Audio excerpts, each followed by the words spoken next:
Assalamualaikum warahmatullahi wabarakatuh. Selamat siang para pemirsa podcast Susno Duaji.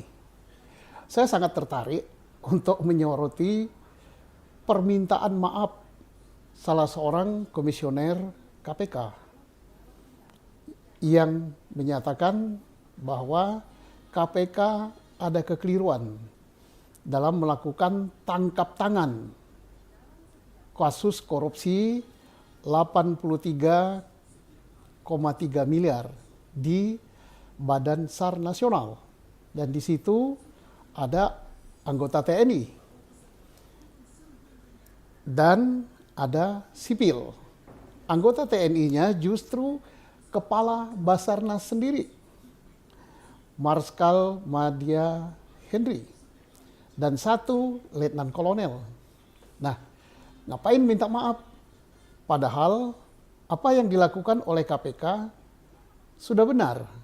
Pertama, tertangkap tangan. Dan sebelum ditangkap sudah koordinasi dengan TNI. Nah, tertangkap tangan itu, lihatlah hukum pidana, hukum acara pidana kita.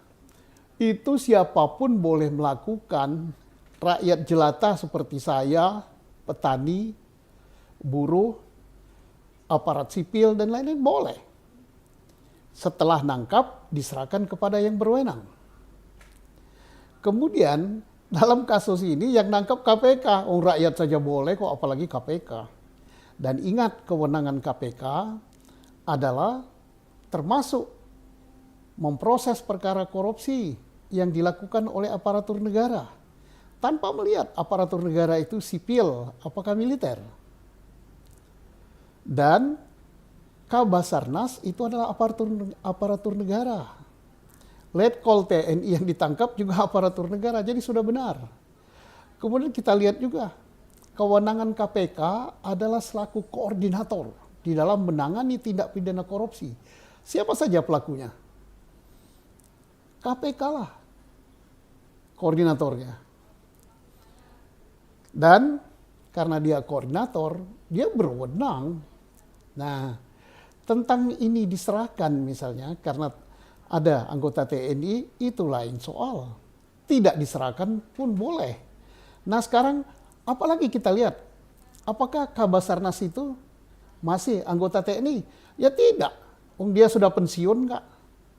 Pada saat dia diumumkan sebagai tersangka, Kabasarnas, Marskal Madya Henry sudah memasuki masa pensiun. Dan dia sudah diganti sebagai Kabasarnas oleh Bintang 3 TNI AU.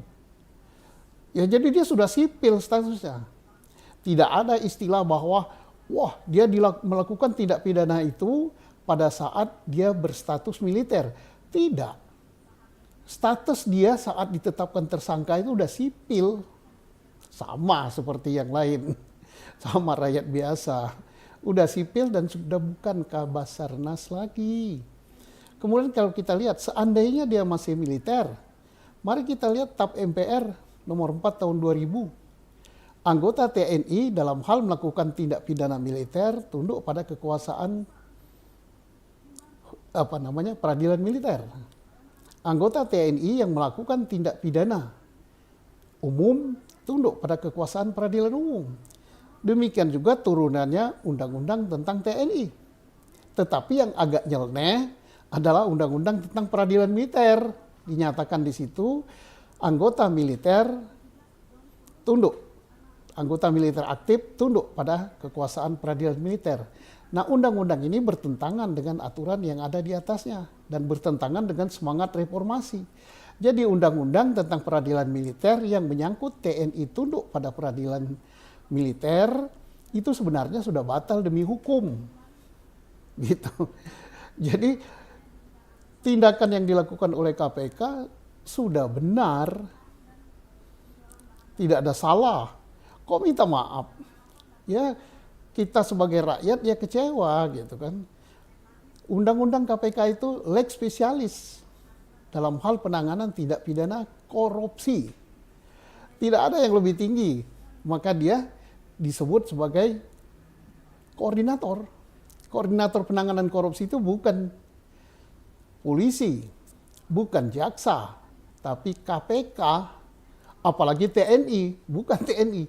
Jadi petinggi TNI, Kapospom TNI, dan Kabin Pembina Hukum TNI yang memberi statement menyatakan bahwa KPK tidak berwenang, yaitu ada keliru. Kemudian mendatangi kantor KPK untuk koordinasi dan minta ditangani, menyatakan salah, itu tidak benar juga. Jadi kesannya seolah-olah ya, kesan ini dengan pernyataan, dengan statement yang disampaikan menyatakan KPK tidak berwenang, seolah-olah TNI lebih mengutamakan prosedur daripada pemberantasan pemberantasan korupsi. Ini bertentangan dengan hati nurani rakyat, bertentangan dengan keadilan rakyat. Rakyat itu tidak menilai siapa yang nangani. Yang penting korupsi diproses dan dihukum. Kemudian kecewa juga dengan KPK. Dengan pimpinan KPK, pernyataan itu bertentangan antara pernyataan komisaris KPK yang pertama, kemudian Komisaris KPK Pak Hindritana, dan Komisaris KPK satu lagi siapa namanya, itu bertentangan. Satu menyatakan sudah tetapkan tersangka, satu menyatakan ada kekeliruan dan minta maaf. Ini gimana ini KPK ini? Jadi mudah-mudahan ini tidak terulang hal seperti ini. Dan mungkin sudah waktunya juga kita meninjau, rakyat Indonesia meninjau, DPR meninjau, Presiden meninjau, dalam semangat reformasi bahwa TAP MPR nomor 4 tahun 2000 belum ditindaklanjuti sampai ke bawah. Nah, ini untuk ditindaklanjuti sehingga tidak ada lagi kericuhan tentang tunduk pada peradilan mana. Nah, ini jangan sampai kericuhan seperti ini menjadikan bahwa pemberantasan korupsi di Indonesia tidak efektif, lebih mengutamakan prosedur daripada tujuan pokoknya. Mari kita sebagai warga negara Indonesia memantau jalannya perkara ini, baik yang di peradilan umum maupun yang di peradilan militer.